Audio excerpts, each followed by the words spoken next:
the damage is irreversible. But fortunately, the financial losses arising out of such situations can be controlled.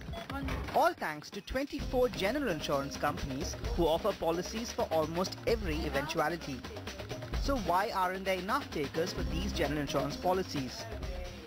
It's primarily because of lack of awareness, it's also because of lack of fiscal incentives, and also because the rural households cannot afford the kind of premium, so that is why they do not even consider getting into any non-life insurance plan. And if we look at the products which are popular, only two products which are motor, which is vehicles, which includes your car insurance and two-wheeler insurance, etc., and health. These are the only two plans which are almost about 50 to 60% of the overall general insurance business, and almost about 80% of the overall people, those who are covered in non-life or in general insurance. That explains why the penetration of general insurance has grown from 0.5% in 2001 to just 0.6% in 2010. That's a paltry number when compared with other markets like the UK, China, Japan, Brazil, and the US. The poor growth of general insurance in India has a lot to do with the fact that the market is still nascent. Until a decade ago, this sector was a monopoly of 4 public sector giants, including New India Assurance and Oriental Insurance. But the opening up of the sector in 2001 brought in private participation and much needed competition. Over the years, even as premiums fell, private players remained obsessed with earning higher investment income and servicing corporate clients. And that turned out to be the Achilles heel. Premiums under certain businesses have come down by more than 90% of what they were on tariff. To put it in simple terms, our premiums today have become equal to what the commissions we were paying to the agents who were sourcing the business. This has put a severe strain on profitability of corporate business. That problem was accentuated post-2007 when 6 new players entered the market and several segments like motor, fire and engineering were de-tariffed. If you look at the overall industry, right now it is not profitable. Maybe there are a couple of companies in India making profits, but if you look at the P&L for all the companies for the year ended March 2011, thanks to impact of de-tariffing, which has led to price competition, as well as the impact of the third-party pool for commercial vehicles, pretty much every company in India is making losses, and these are companies who have been in existence for a long time. In the past 5 years, the industry's underwriting losses have increased at a compounded annual growth rate of 13%. In the past financial year alone, general insurers reported underwriting losses of 5,900 crore rupees. Most of these losses have come on the back of rising claims. According to BCG, over the past 5 years, the claims ratio for private sector general insurers has ranged between 80 to 85%, and for public sector players, it's as high as 90%. The claim ratios have shot up to 85% for the industry.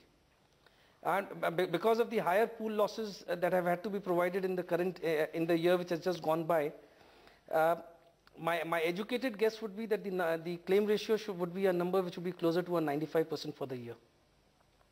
While the expense ratio would continue to hover around a 32 to 35% mark. So obviously as an industry, the claim ratio is an area of huge concern, and that does continue to be a major factor. That means for every 100 rupees collected as premium in the past 5 years, insurers gave back 80 to 90 rupees as claims. That leaves them with next to nothing for operating expenses and commissions. Globally, insurers have an average of 60 to 70% as their claim ratio. The large cost for an insurance company out of 100 rupees of premium that we collect, the claims that we pay out should be in the range of about 70 to 80% at most. I mean, ideally about 70, around 70, but not beyond 80%, because you need the balance amount to take care of your operational expenses. Unfortunately, in India that number is much higher if you look at an industry level, and that is because because of underpricing that I talked about, because of the denominator effect, but also because of leakages in claims. Take for instance the case of motor insurance, which accounts for nearly half of the industry's business. The claim ratio for the motor own damage segment has increased steadily from 40% to 60 to 70% over the past 3 years. While the claim ratio for the motor third-party business has declined in this period, it remains a loss-making proposition. If you look at the third-party losses, especially under the commercial vehicle category, kept on increasing.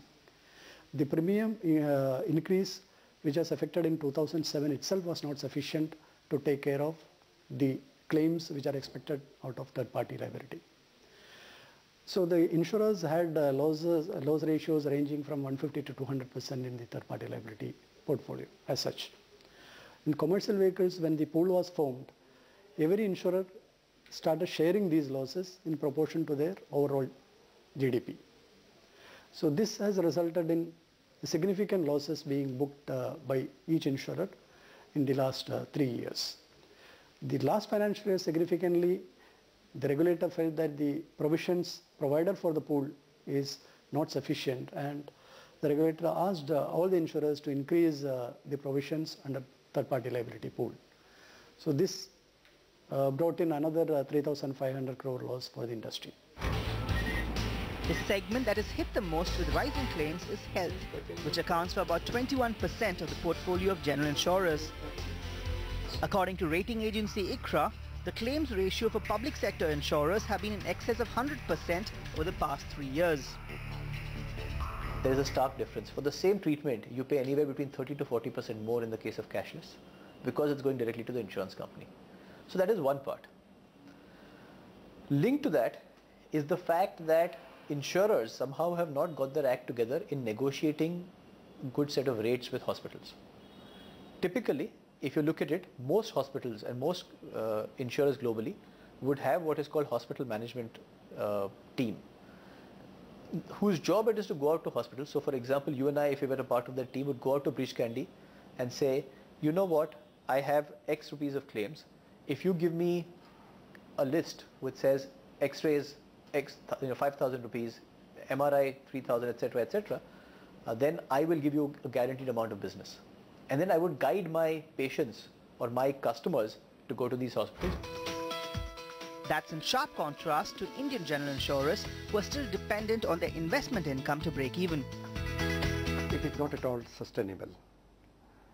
Because what is their core business? Core business is insurance. If they are not doing a proper core business, then this is negative sign, I should say. See, let us take example. Today, investment income is showing a good result. They are earning out of that investment money. But tell me, if suppose something goes tomorrow, which repeat of 2008 situation, sanctions come down, today 19,000, 18,000, it come down to say 10,000, where the situation? The solvency margin will come down, the profitability will come down, so their sustainability is in question mark. But the industry has emerged wiser this past year, and now the focus has shifted from corporate and group business to the man on the street. Because sooner than later, the free pricing regime will end. The stage for risk-based pricing has already been set, so what really will matter here on is cost competitiveness, product differentiation, and building a strong franchise.